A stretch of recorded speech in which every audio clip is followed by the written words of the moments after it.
신경외과 전문의 김욱하 선생님 나오셨습니다. 안녕하세요. 네, 반갑습니다. 네, 오늘 저희가 함께할 주제가 바로 이 목 디스크인데요. 목 디스크는 허리 디스크와 마찬가지로 척추에 문제가 생기는 질환이라고 합니다. 자, 그래서 목 디스크에 대해서 본격적으로 알아보기 전에 대체 척추의 어느 부위가 우리 목에 무리를 주는 건지 짚어보면 참 좋을 것 같거든요. 네, 우선 그림을 보시면서 척추와 경추에 대해서 간략하게 설명을 드리겠습니다. 네. 그림을 보시면 척추의 형태가 보이시는데요. 척추는 우리 몸의 뒤쪽에서 우리 몸을 지지하는 기둥의 역할을 하고 있습니다. 위로는 머리뼈를 이고 있고 네. 팔과 다리와 연결되어 있는데 총 33개의 척추뼈가 있습니다. 7개의 경추, 12개의 흉추, 5개의 요추, 4개의 천추뼈로 구성되어 있습니다. 경추와 요추는 가운데서 보시는 바와 같이 전만을 이루고 있고 네. 흉추와 천추는 후만을 이루고 있습니다. 네. 다음을 보시겠습니다. 네. 경추 단순 방사선 영상, 즉 엑스레이 영상이 되겠습니다.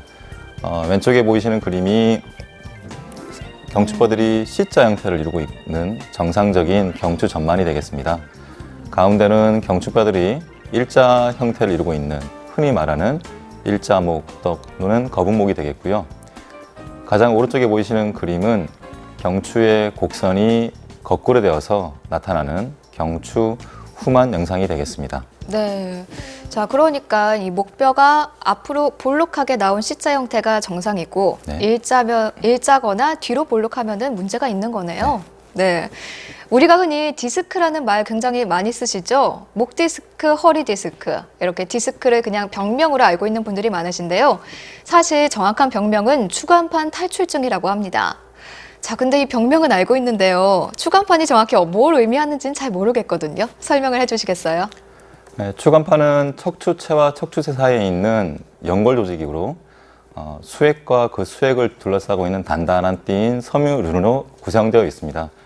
하중이나 부하를 흡수하는 일종의 쿠션 역할을 하고 있다고 보시면 되겠습니다. 네. 경추 2번, 3번부터 요추 5번과 천추 1번 사이에 분포를 하고 있습니다. 네, 그러니까 쿠션 역할을 하는 이 연골 조직이 추간판이었네요. 네, 그렇습니다. 이 잠을 조금 잘못 자서 목이 뻐근해서 고개도 못 돌리고 이런 경험 다들 한 번쯤은 해보셨을 것 같습니다. 이런 걸로 봤을 때 이 목은 작은 충격에도 쉽게 다칠 수 있는 그런 부위일 것 같거든요. 실제로는 어떤가요? 예. 등뼈는 늑골과 늑골 주변의 근육으로 지지를 받고 있고요. 또 네. 특히나 흉곽 구조물이라는 것에 의해서 강하게 지지를 받고 있습니다. 그리고 허리뼈는 척추체가 크고 그 큰 척추체 주변에 잘 발달되어 있는 인대와 근육이 있어서 또한 튼튼한 구조를 유지하고 있습니다. 이에 반해서 경추는 굴곡과 신전, 측부 굴곡, 회전 등의 비교적 넓은 범위의 운동을 하고 있는데 네. 이에 반해서 인대 조직이나 근육 조직이 약하기 때문에 작은 충격에도 비교적 쉽게 손상을 입을 수가 있습니다. 여러분들이 흔하게 자동차 사고 현장에서 내리시는 분들이 뒷목을 잡고 내리시는 경우를 볼 수가 있는데요. 많이 그러시죠. 이것이 이제 작은 충격에도 불구하고 목이 앞으로 급하게 굽혀졌다가 뒤로 젖혀지면서 충격을 받으면서 손상을 입기 때문에 그렇게 되는 것입니다. 그러니까 이 목뼈는 등뼈나 허리뼈보다 주위 근육도 적고 또 뼈 자체도 굉장히 얇기 때문에 작은 충격에도 쉽게 손상이 가는 그런 부위네요. 자, 오늘 이 시간 목 디스크에 대해 알아보고 있는데요. 이제 본격적으로 목 디스크에 대해 알아보도록 하죠. 우선 이 목 디스크가 어떤 질환인지 이걸 먼저 알고 넘어가야 될 것 같은데요. 설명해 주시죠. 네, 추간판이 후방으로 탈출해서 신경을 압박하고 이로 인해서 증상이 나타날 때를 경추 추간판 탈출증, 즉 목 디스크라고 합니다. 경추 추간판 탈출증이라는 용어를 일반 국민들이 쉽게 기억하시기가 힘들기 때문에 목 디스크라는 표현을 쓰고 있습니다. 네. 추간판의 영어 명칭이 디스크입니다. 그림을 보시면서 설명을 드리도록 하겠습니다. 그림에 보시는 것은 정상적인 경추 MRI 영상이 되겠습니다. 척추체 사이에 추간판이 정상적으로 있고 척수와 신경이 나가는 통로가 비교적 시원하게 정상적으로 보이는 모습입니다. 저 하얀 게 추간판인 건가요? 하얀 부분은 이제 척수란 신경을 싸고 있는 아니군요. 네. 뇌척수액이 되겠습니다. 네. 다음 그림을 보시겠습니다.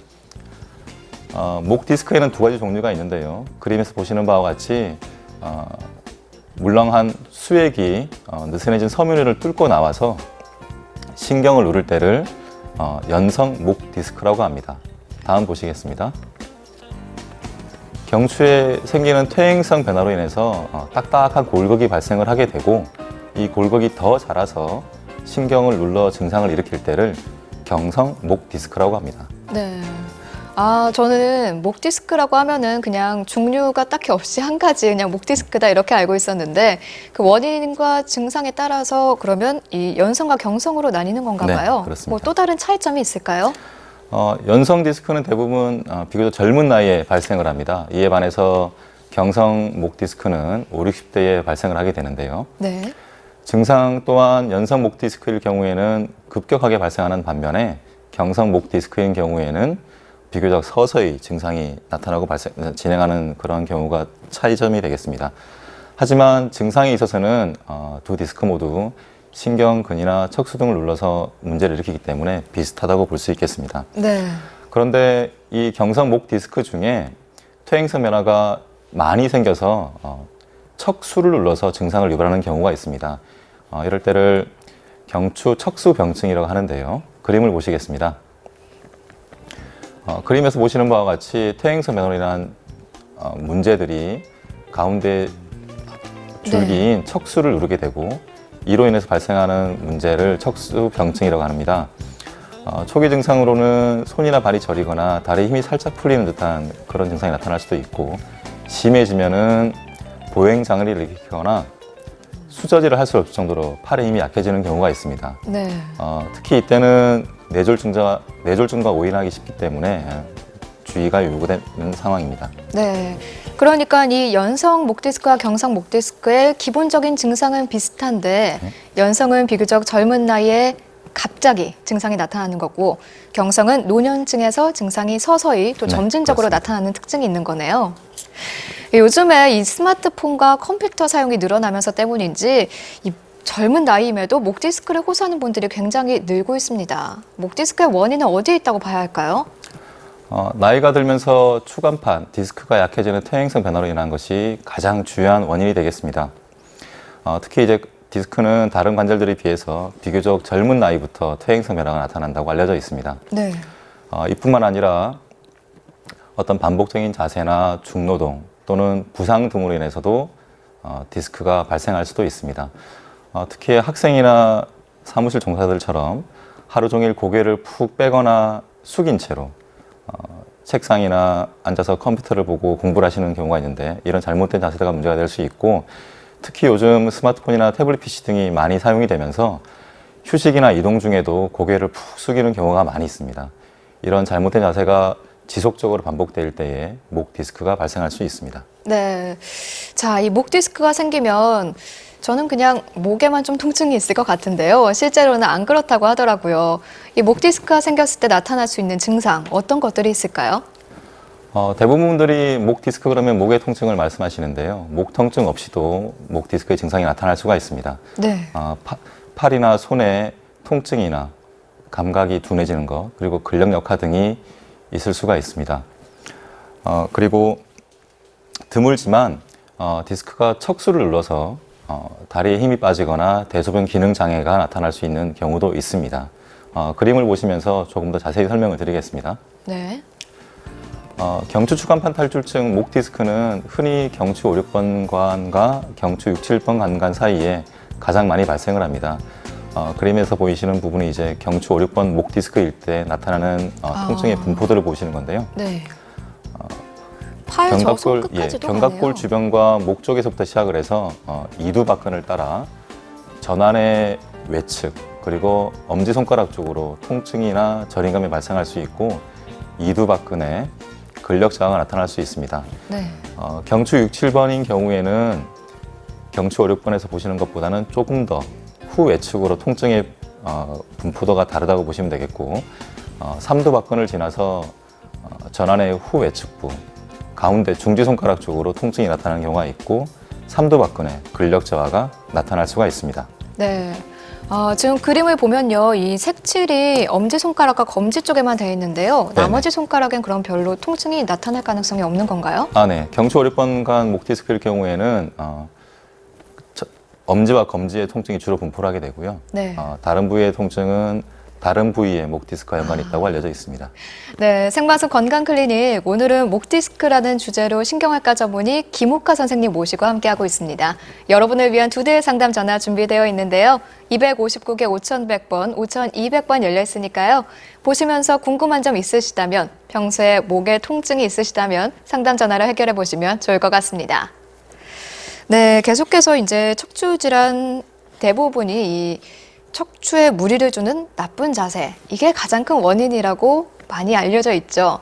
자, 그러면 목에 무리를 주는 나쁜 자세라 하면은 어떤 자세를 말하는 거죠? 목 디스크가 오기 쉬운 자세로 흔히들 거북목 증후군이라는 것을 알고 계실 겁니다. 원래는 나이가 들수록 근육이 약해질수록 흔히 생기는데 요즘과 같이 고개를 숙이는 자세를 많이 취할 때에 연령이나 성별에 관련 없이 자주 생기고 있습니다. 네. 거북목이 있는 사람들은 목에 하중이 남들에 비해서 좀 더 많이 생긴다고 알려져 있는데 네. 심한 경우에는 15kg을 더 이고 있다고 생각을 하시면 맞네요. 되겠습니다. 네. 거북목 증후군은 이제 자가 진단을 할 수 있는데요. 여러분들이 편안한 자세에서 선 다음에 귀의 중간과 어깨 중간의 선을 수직으로 바닥으로 그으시면 되겠습니다. 그랬을 때에 그 사이가 2.5cm이면 거북목 증후군이 이미 진행 중인 것을 의미하고요. 5cm 이상이면 아주 심각한 상태라고 할 수 있습니다. 네, 그러니까 거북목 증후군의 자가 진단법 다시 한번 말씀드릴게요. 일단 차렷 자세로 똑바로 서시고요. 이 귀 중간에 통과하는 선을 밑으로 그으시고 어깨 중간에 통과하는 선을 밑으로 그었을 때 그 간격이 2.5cm가 넘게 되면은 아무래도 거북목 증후군에 이상이 네, 있다. 그렇습니다. 증후군이 있다라고. 목 디스크를 완전하게 낫게 하는 건 아니지만 그래도 네. 증상 완화를 도모할 수 있는 방법 중에 하나가 목 견인 치료가 되겠습니다. 그림을 보시겠습니다.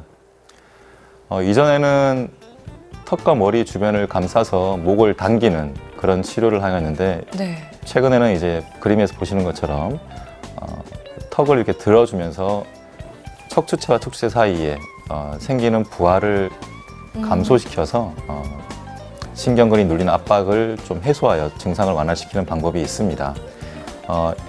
이걸 네. 통해서 증상의 완화를 도모하고 또한 소염 진통제나 근위안제를 복용을 하고 열요법이나 초음파 치료 등의 다른 물리 치료를 병행하여서 증상 완화를 도모할 수가 있습니다.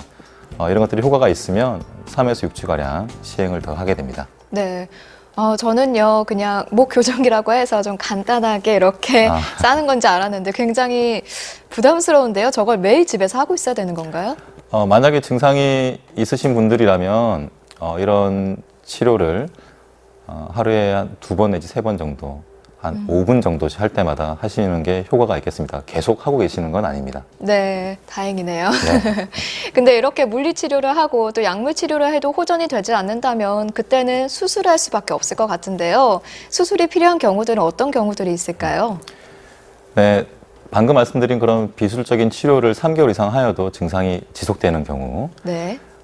또는 통증이 너무 심하여서 일상활동에 상당한 지장이 있는 경우, 또는 근력 역화가 발생을 했는데 이것이 점점 악화되는 경우, 또는 큰 추간판이 탈출하여서 척수를 눌러 문제를 일으키는 척수병증이 발견했을 경우에는 수술적 치료를 받으시는 것이 좋겠습니다.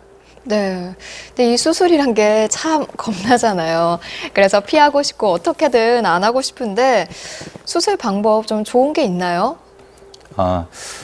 경추 수술, 디스크 수술 방법으로는 가장 흔하게 많이 쓰이는 방법이 경추 전면을 통하여 접근을 해서 디스크를 완전히 없애고 유압을 시키는 네. 전방 경유 유압술이라는 방법이 있겠습니다.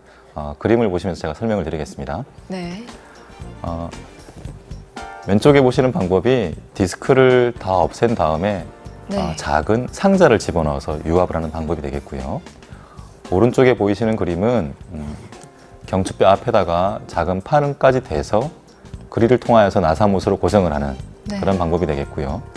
가운데 있는 그림은 이제 좌우에 있는 그런 기구들을 절충한 그런 방법의 유압 방법이 되겠습니다. 네.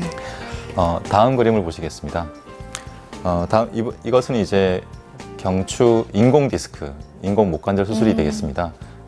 저기 보이시는 저 기구가 추간판의 형태와 어떤 움직임을 모방해서 만들어낸 기계 장치가 되겠고, 이런 또 수술 방법도 있습니다. 네. 근데 수술하면은 아무래도 좀 무섭거든요, 부작용이. 특징과 장단점을 한번 정리를 해주시겠어요? 네, 그 유압술의 가장 큰 장점은 일찍부터 소개된 치료법이어서 연구 결과가 많이 쌓여 있습니다.